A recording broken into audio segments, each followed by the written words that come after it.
Alex, thanks for coming in and talking about progress testing. I'm very happy to do so. Today. Okay, there are many types of assessment. Progress testing is part of one of these types of assessment, is it not?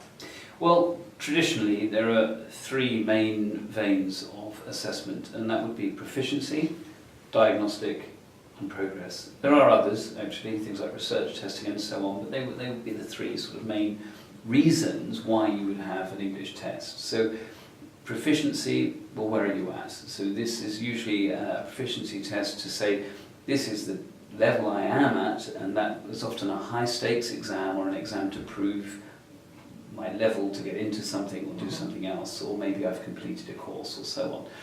Diagnostic would be generally a smaller scale test, and that's to say, well, what do I need to do to improve? So maybe teachers would use this, what am I going to teach, or even a self-study program, I have a diagnostic test to highlight areas of that need improvement. And that third category, well, progress testing. Progress testing is usually that is after I've had a degree of input or tuition or a course, periodic, to say, well, have I progressed or not? Or what do I need to do further? Right, yeah, absolutely. And I guess for language exams or language progress tests, it would traditionally focus on the 4 skills and probably systems as well. You might have discourse or phonology or lexis or grammar, depending, and probably ideally some kind of integrated skills assessment within that progress, although you might want to have discrete items as well. Really depends on what's been taught. So I guess when you have the program that you're reflecting on, progress tests can be quite small, as in quite focused on particular skills, or obviously ideally they would be sort of incremental, so that your progress test would cover what you've done. Let's say you're doing it in weeks, so progress test after week 1, you're covering week 1, progress test in week 2 will cover week 2, but also a little bit of week 1 and so on and so forth. So you get that cyclical input, but of course the main focus is whatever the input is that you want to assess the progress. Let's talk a little bit about institutional requirements, because I know when I was a language teacher, my director of studies wanted me to do a progress test every 4 weeks with students. Is that quite common, would you say? Very common, and essentially it's a quality assurance measure. If you have students, they're paying for a course, is that course doing what it's meant to do? And we all want that kind of assurance. Now, it's not just to say, are the students working hard enough? I mean, are the resources working? Is the teaching efficient and effective? So really it's to measure, is it doing what it's meant to do? And of course it not always is, and so often we may have to review or go back and repeat. So there's also a lot to be said about progress tests, about the input they give for the future of the teaching. So it's looking forward as well as looking back. I suppose, yeah. It's quite nice for students as well, and so they can see what they're paying for, as you say. It's a kind of quality assurance measure. I like the idea of it looking forward as well as looking back. How well have students learned something, or have teachers taught something, and also maybe using that to devise a program of study moving forward, seeing where those weaknesses are. I think you would agree, Ben, that there's quite a lot to be said for how progress tests can be used formatively. It's not just a summative assessment, but also formative. Yeah, part of a feedback loop, as we suggested. I think it can be used formatively rather, for students, for teachers, and indeed for institutions. I think formatively for students, when they get results from a test back, as long as the feedback from teachers is detailed enough, and it's not just a tick and a percentage mark or something, that the students can see where their strengths are and where they need to study more themselves, what kind of self-study they do. For teachers, I think you would suggest it's also necessary, or also helpful. Yeah, it would be, because if a progress test is assessing progress, well, progress of what? Now, yes, it's the student. Has the student learned what was on the learning outcomes, if you like, for that part of the course? But also, this is a very valuable tool for a teacher. And if a teacher finds they are not seeing the level of acquisition or success that they were expecting, why not? And this may be reflective of the practices being used, the materials being used, the amount of time, or whatever the methodology is, and so on. So yeah, progress tests are multifaceted, so it's not just how well has this student done, what does that mean to the teacher, and ultimately what does that mean to the institution as well. So you may be looking at a whole school, how that feeds into, again, a kind of snapshot of the progress of what's going on, of the staff as well as the students and so on. So, it makes me, again, think back to my own teaching. When I was a younger teacher, I always used to find that the written skills of my students was never as good as I thought it was or thought it should be when I did progress tests. And really that was an indication that I wasn't teaching written skills very much at all. There was lots of speaking, lots of reading, a little bit of listening, but very, very little written stuff. And so that told me that I needed to be better at that. And in fact, the school I was at, it was a common problem. Teachers weren't focusing on written work, so that formed part of actually a CPD strand, where senior teachers then helped us junior teachers develop those skills to see how we could actually teach writing, not just test writing, but actually teach that skill, which is quite a different thing. it is, and it's the fact that a progress test can be used in itself as an audit of what is being used within a course.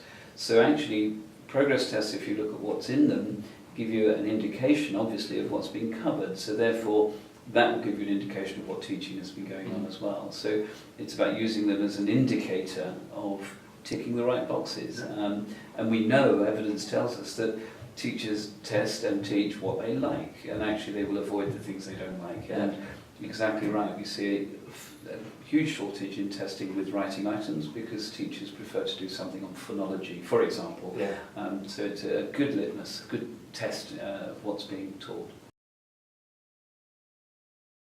Let's go back to the feedback for learners in progress testing. I mentioned that a bit earlier that maybe a tick or a percentage mark isn't really enough for students to use progress tests formatively. What kind of feedback do you think students really benefit from?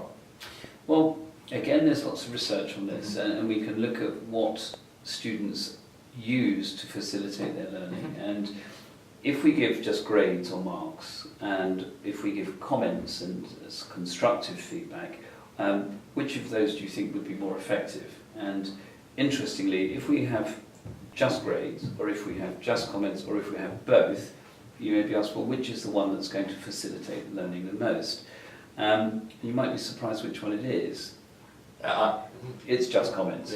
Because actually, if you have a percentage or a grade or a mark, an A or a B or a C, candidates will just see that and they come to some conclusion about what that is.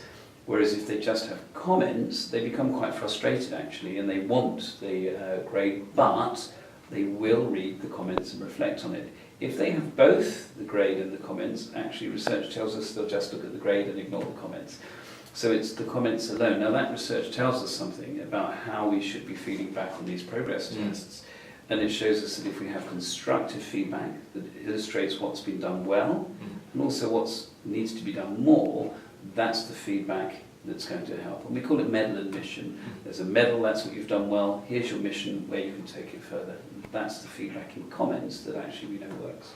It's quite interesting, again, as you say that, I'm put in mind of various conversations I've heard in staff rooms all over the place, where people say, okay, students don't pay attention to the comments, because they've got a score at the top, and should they put the score on the back of the page or at the bottom of the page, so they read the comments first. But really, it doesn't matter. If they know they're getting a score, then they look to the score. And I think the point about the comments as well, they're really important about commenting on what can be done better. I think some of the best marking is stuff that says, okay, you've done this, well done, but in order to do better, in order to get a higher grade, to get the next stage, you should do that. And as you say, it's this medal for previous work, and mission for now you do this, really stretch that learning, stretch the learning achievement. And it importantly needs to be both. And actually, we tend to have one or the other, where you have teachers that are slightly more lenient, so this was fabulous and you did this really, really well, or those that are more severe, as you used punctuation incorrectly. And it's that magic balance of the two that we know has the strongest effect on learning. And one other comment just about grades and results. It may well be grades and results are part of your progress testing, fine, and you can tell candidates, yes, we have grades and results and I will give you them, maybe at the end of the term or the end of a period, but actually to go through the process of students receiving the comments-based feedback or constructive feedback, that's what's going to actually facilitate the learning, and that's where the testing becomes part of the whole learning process. And I imagine there's a little bit of learner training that needs to go on with that, because a lot of students will want their feedback from a grade from a progress test, but it's about managing their expectations. If they know going into the progress test that it's not a score, it's just checking to see what they can do and what they can't do, and how to, or rather what they could do better and how they can develop that. Yeah, definitely learner training in there, but sometimes institutions, various stakeholders, parents for younger learners, they actually want results that are a number, a percentage or a figure. So again, you could have those, but it's just how you divulge those to the students. So yeah, you can train students that will get them, or even change them as you go along and so on and so forth. There's lots of little tricks, little teaching activities you can do to make the progress testing part of the whole learning environment. Absolutely. That, I suppose, links us into how we can use those results, be it comments or be it grades, to track learner progress. Because I think that use of reflection for students when they see how they've improved, I think can be a very big motivational factor. Definitely, and I'm sure you'd agree, if you have a record that's accessible, and there's a lot here about transparency, that a candidate, a student, really needs to have access, even though they'll probably throw it all away if you just give it to them. But if you go back and look at how one has improved or not, sometimes plateaued, and that might ask you again, what am I doing and how can I facilitate improvement?